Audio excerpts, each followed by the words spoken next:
ఎవరున్నారయ్యా నాకీ లోకంలో, ఇంకెవరున్నారయ్యా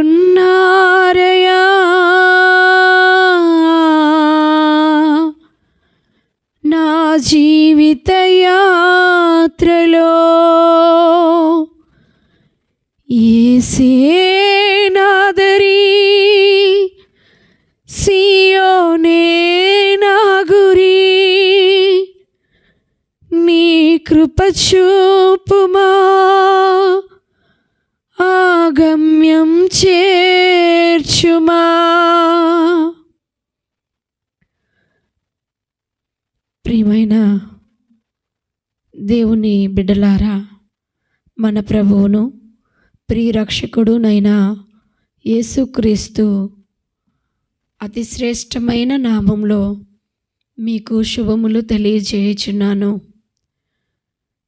నేనిప్పుడు పాడే ఈ పాట నా జీవిత అనుభవాలలో నుండి దేవుని ఆత్మ ప్రేరేపణ చేత దేవుడు నా చేత వ్రాయించినప్పుడు ఈ పాటను నా అనుభవం గుండా, నా అనుభవములో నుండి రాసిన పాట ఇది. నా జీవితంలో జరిగిన ఒక యథార్థమైన సంఘటనను బట్టి నేను నా హృదయంలో పడే వేదన, నా హృదయంలో కలిగే తపన, ఆలోచనలు అన్నీ కూడా ఆత్మ ప్రేరేపణ చేత ఒక పాటగా వ్రాయడం జరిగింది. ఆ సందర్భం ఏమిటంటే దానిని మీకు చెప్పాలని ఆశపడుతున్నాను. మేము ఈ పరిచర్యలో కొనసాగుచుండగా ఒక సమయంలో ఈ సేవా పరిచర్య జీవితంలో ఏమి జరిగిందంటే, నా శరీరము చాలా బలహీనపరచబడి నా కాళ్ళు చేతులు పని చేయకుండగా నేను మంచం మీదే పడిపోయి ఉండునట్లుగా నా శరీరము నా ఆధీనంలో లేకుండా అయిపోవడము జరిగింది. ఏమీ తినాలని లేదు, ఏమీ త్రాగాలని ఉండేది కాదు. చాలా నీరసంగా ఉండి ఏం జరుగుతుందో తెలీదు. ఎప్పుడు కూడా చాలా శరీరము బలహీనతగా ఉండి ఏ పని కూడా చేయలేని స్థితిలో మంచము మీదే అదే విధముగా ఉండేదాన్ని. నాకు ఏ శరీర బలహీనత ఉన్నదో నాకు తెలియదు. అయితే మీరు అనుకోవచ్చు, వైద్యుల దగ్గరికి వెళితే ఏ బలహీనతో చెప్తారు కదా అని మీరు తలంచవచ్చు. కానీ ప్రియమైన దేవుని బిడ్డ, నేను ఈ పరిచర్యకు ముందుగానే, దేవుడు నన్ను పరిచర్యకు పిలవక ముందే, నేను ఒక విశ్వాసిగా ఉండి ఉన్నప్పుడే దేవుని సన్నిధిలో ఒక మాట విన్నాను. అదేమిటంటే, నిన్ను స్వస్థపరిచే యెహోవాను నేనే, అతడు పొందిన దెబ్బల చేత మనకు స్వస్థత అన్న మాట విని, ఆ మాటను బట్టి నా జీవితాన్ని దైవిక స్వస్థతకు అప్పగించుకుని ఉన్నాను. ఈ దినము వరకు దాదాపు 17-18 సంవత్సరములు జరిగింది. నేను వైద్యుల వద్దకు ఏ విషయము కొరకు వెళ్ళలేదు. అలా అని నా జీవితంలో ఏ రోగము, ఏ వ్యాధి, ఏ బలహీనత రాలేదని అనుకోవద్దు. ఎన్నో యాక్సిడెంట్లు జరిగినాయి. ఎన్నో మరణాంధకారమైన పరిస్థితులు గుండా నేను నడిపించబడ్డాను. ఎన్నో భయంకరమైన అనేకమైన రోగములు, వ్యాధులు నా జీవితంలోనికి వచ్చి ఉన్నప్పటికీ కూడా దేవుని కృపచేత, ఆయన కనికరము చేత దేవుడు నన్ను స్వస్థపరుస్తూ వస్తున్నారు. ఇది నా గొప్పతనము, నా విశ్వాసము కాదు, కానీ నా ఎడల ఉన్న ఆ పరమ తండ్రి యొక్క సంకల్పము మాత్రమే. అదే విధముగా నా జీవితంలో బలహీనత వచ్చినప్పుడు ఎవరి యొద్దకు వెళ్ళలేదు, కానీ నేను దేవుని సన్నిధిలో మోకరించి ప్రార్థించుచునే ఉన్నాను. ఒక విషయం మీకు చెప్పాలని ఆశపడుతున్నాను. ఏమిటంటే, ఎప్పుడు నాకు ఏ బలహీనత వచ్చినా, ఒకవేళ ఏ ప్రతికూలమైన పరిస్థితి వచ్చినా కానీ మొట్టమొదటిగా నా జీవితంలో నేను చేసేది నన్ను నేను శుద్ధి చేసుకునుట, నన్ను నేను పరిశీలించుకునుట. అదే విధముగా నన్ను నేను పరిశీలించుకుంటున్నాను. మాట ద్వారా, చూపు ద్వారా, క్రియల ద్వారా, దేని ద్వారైనా నేను తప్పిపోయానేమో అని పరిశీలన చేసుకుంటూ శుద్ధి చేసుకుంటున్నాను. అయినా విడుదల రాలేదు. వారములు గడుస్తున్నాయి. ఒక మాసం అయిపోయింది. నన్ను శుద్ధి చేసుకున్నాను.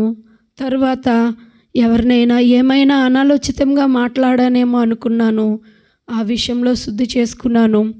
ఆ విధముగా దేవుని సన్నిధిలో కొనసాగుచున్నప్పటికీ నా బలహీనత అయితే నన్ను విడిచిపోలేదు. ఏం జరుగుతుందో నాకు తెలియట్లేదు. అయితే నేను ఇంకా రోజు రోజుకి దినదినముకు బలహీనపరచబడుతూ ఉన్నాను.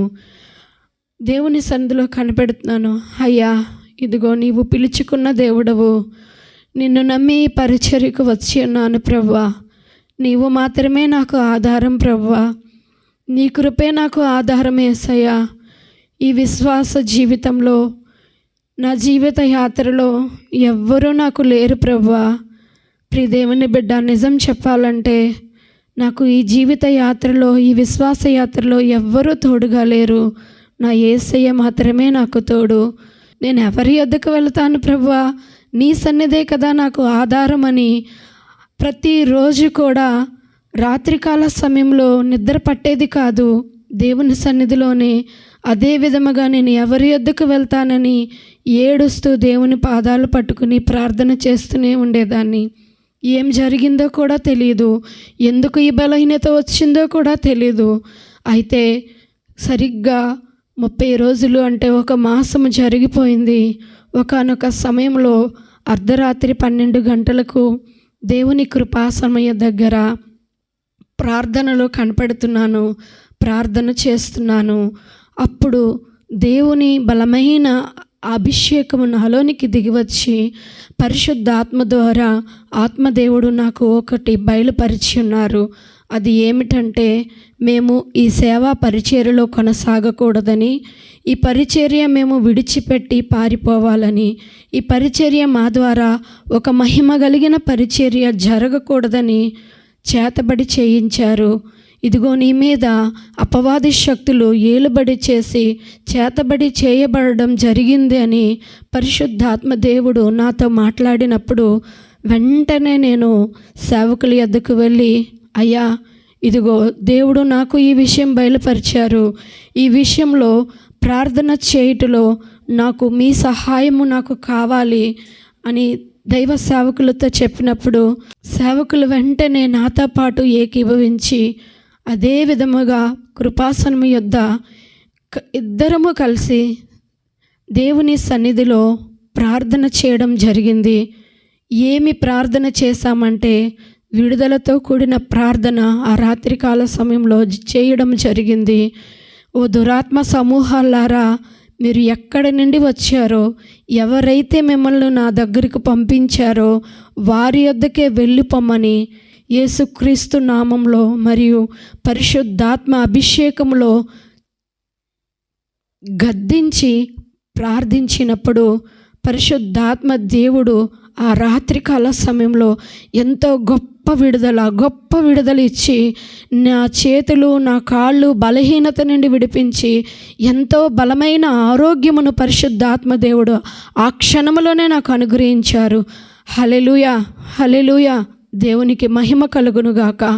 అంత గొప్ప కార్యము దేవుడు ఆ సమయంలో జరిగించారు. ఇదిగో, ఎవరైతే చేతబడి చేశారో, ఎవరైతే దురాత్మలను పంపించి ఉన్నారో వారి యొద్దకే ఆ దురాత్మలు వెళ్ళిపోయినవి.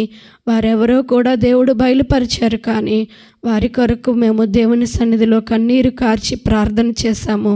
ఆ కుటుంబముకు దేవా మారు మనస్సు రక్షణ దయచేయమని దేవుని సన్నిధిలో కన్నీరు కార్చి ప్రార్థన చేశాము. ఇదంతా నేను ఎందుకు చెప్తున్నానంటే, ప్రియ దేవుని బిడ్డ, ఒకవేళ నీ జీవితంలో ఏదైనా జరిగినా కానీ, ఎటువంటి రోగమే వచ్చినా, ఎటువంటి బలహీనత వచ్చినా, ఎటువంటి భయంకరమైన ప్రతికూలమైన పరిస్థితే వచ్చినా కానీ, ప్రియమైన దేవుని బిడ్డ, నీవు విశ్వాసమైనా సరే, ఎవరివైనా సరే, నీవు చీకటి శక్తులకు కానీ, దురాత్మ శక్తులకు కానీ, చేతబడి శక్తులకు కానీ, బలహీనపరచు ఆత్మలకు కానీ ఎంత మాత్రము భయపడవలసిన అవసరము లేదు. ఎందుకంటే యేసు మనకు తోడై ఉన్నాడు. ఆయన ద్వారా మాత్రమే మనకు జయము. సేవా పరిచర్యలో నీవు ఉన్నావేమో. ఒకవేళ ఇదిగో దేవుడు పిలిచిన దేవుడు నమ్మదగినవాడు. ఆయన ఎప్పుడూ కూడా నిన్ను నన్ను విడిచిపెట్టని దేవుడు. మనం ఎప్పుడూ కూడా ఈ సేవలో దేవుని సహాయము చేత కొనసాగింపబడాలని, ఆయన వైపు చూడాలని ఎప్పుడు ఆయన కోరుకుంటూ ఉంటాడు. చెరులు మనము దిగజారిపోవడానికి వీలు లేదు, కృంగిపోవడానికి వీలు లేదు. పరిస్థితిని చూసి ఇదిగో ఇది నాకు అసాధ్యమేమో అని అనుకొనడానికి వీలు లేదు. మనము నమ్మిన దేవుడు, మనల్ని పిలిచిన దేవుడు, ఈ సేవా పరిచర్యనిచ్చిన దేవుడు, ఈ మహిమగల పరిచర్యను మనకు అనుగ్రహించిన దేవుడు మనకంటే ముందుగా అపవాది తంత్రముల మీద, అపవాది శక్తుల మీద మనకు అధికారం ఇచ్చి ఆయన అపవాది తలను చితక కొట్టి ఇదిగో జయమిచ్చిన దేవుడు మనకు తోడై ఉన్నాడని మనం ధైర్యముగా ఈ సేవా పరిచర్యలో ముందుకు సాగిపోవాలని నేను దేవుని ప్రేరేపణ చేత ఈ సాక్ష్యమును చెప్పుచున్నాను. దేవుని ప్రియబిడ్డ, ఇదిగో ఆ సందర్భంలోనే నేను ఈ పాట పాడుకున్నాను. ఆత్మ ప్రేరేపణ చేత వ్రాయడం జరిగింది. అయ్యా, ఎవరున్నారయ్యా నాకు ఈ లోకంలో? నీవే కదా నాకు. నీ కృప చాలయ్యా, నీ కృప చాలయ్యా, నీ దయ చాలయ్యా అని పాడుకుంటూ ఆయన ఈ విశ్వాస జీవితంలో దేవుడు నాకు చేసిన వాగ్దానములన్నిటినీ గుర్తు చేసుకుంటూ శాశ్వతమైన ప్రేమతో ప్రేమించానన్నావు కదా ప్రభువా, నీ అరచేతుల్లో నన్ను చెక్కుకున్నానన్నావు కదా ప్రభువా, ముదిమి వచ్చే వరకు నన్ను ఎత్తుకుంటానన్నావు కదా ప్రభువా, ఈ క్షణంలో ఎందుకు నాకు ఈ స్వస్థత రావడం లేదు, ఎందుకు నాకు ఈ రోగం కలిగింది, దేవా దయతో నాతో మాట్లాడు ప్రభువా అని నెల దినములు నేను ఏ వాగ్దానములైతే ఎత్తి పట్టుకుని దేవుని సన్నిధిలో ప్రార్థన చేశానో, ఏ వాగ్దానములు గుర్తు చేసుకుంటూ దేవుని సన్నిధిలో పెనుగులాడానో, ఆ వాగ్దానాలని, ఆ ప్రార్థననే నేను పాటగా రాసి ఇదిగో ఇప్పుడు పాడబోచున్నాను. నీ జీవితంలో కూడా ఒకవేళ ఏదైనా ప్రతికూలత వచ్చినా కానీ దేవుని వాగ్దానములు మనకున్నవి కనుక ధైర్యముగా ఈ పరిచర్యలో మనమందరము కూడా కొనసాగిపోదుముగాక. దేవుడు ఈ మాటలు మన వినికిడిలో దీవించి ఆశీర్వదించునుగాక. ఆమేన్.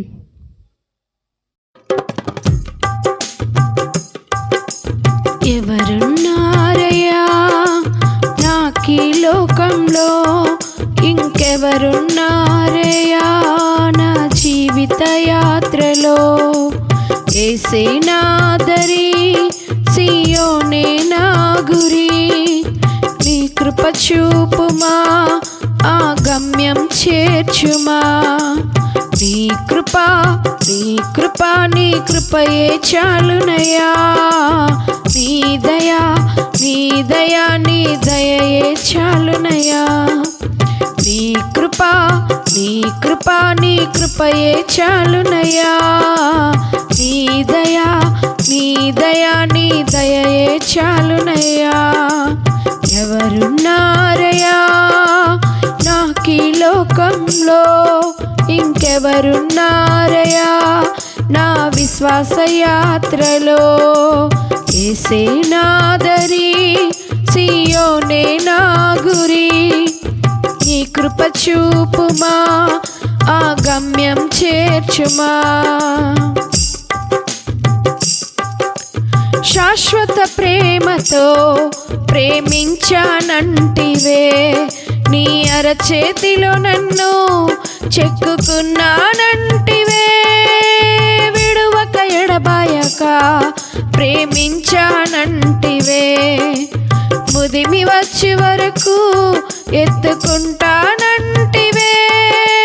శాశ్వత ప్రేమతో ప్రేమించానంటివే, నీ అరచేతిలో నన్ను చెక్కుకున్నానంటివే. విడువక ఎడబాయక ప్రేమించానంటివే, ముదిమి వచ్చే వరకు ఎత్తుకుంటానంటివే. నీ కృప, నీ కృప, నీ కృపయే చాలునయ్యా. నీ దయా, నీ దయా, చాలునయ్యా. నీ కృప నీ కృప నీ కృపయే చాలునయ్యా. నీ దయా నీ దయా నీ దయయే చాలునయ్యా.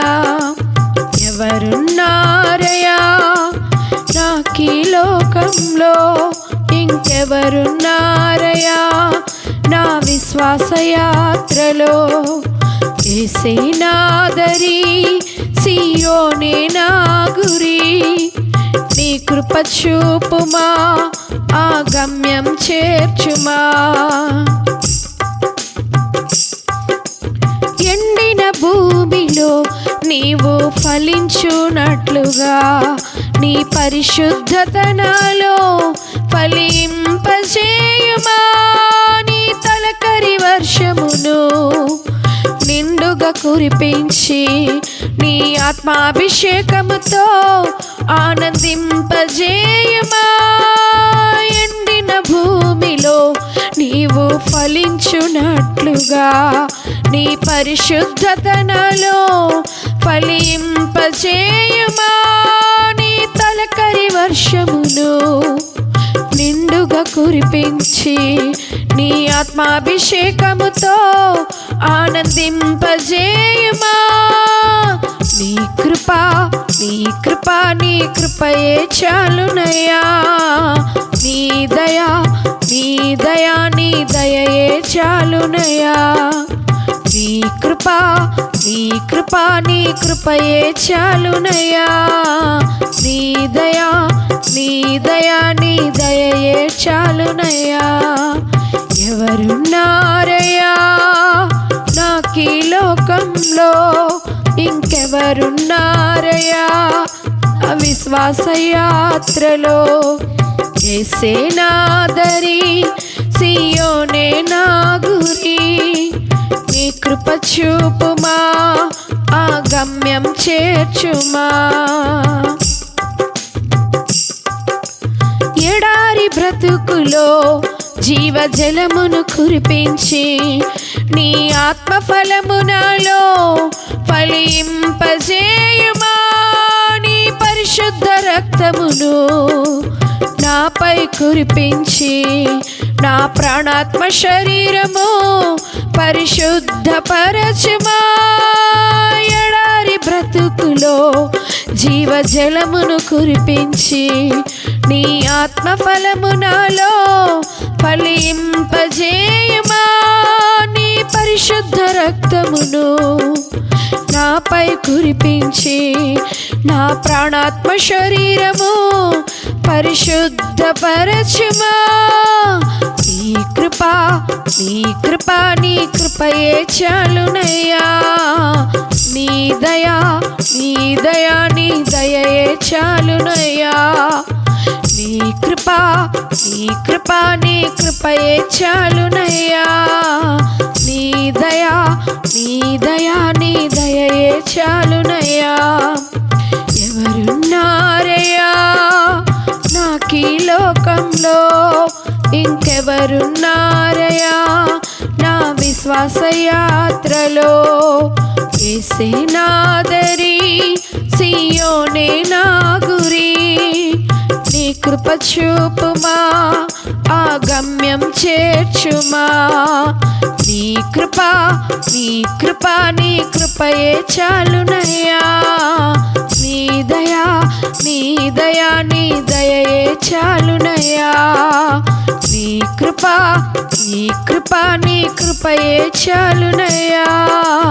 నీ దయా నీ దయా నీ దయయే చాలునయ్యా. నీ దయయే చాలునయ్యా. నీ కృపయే చాలునయ్యా.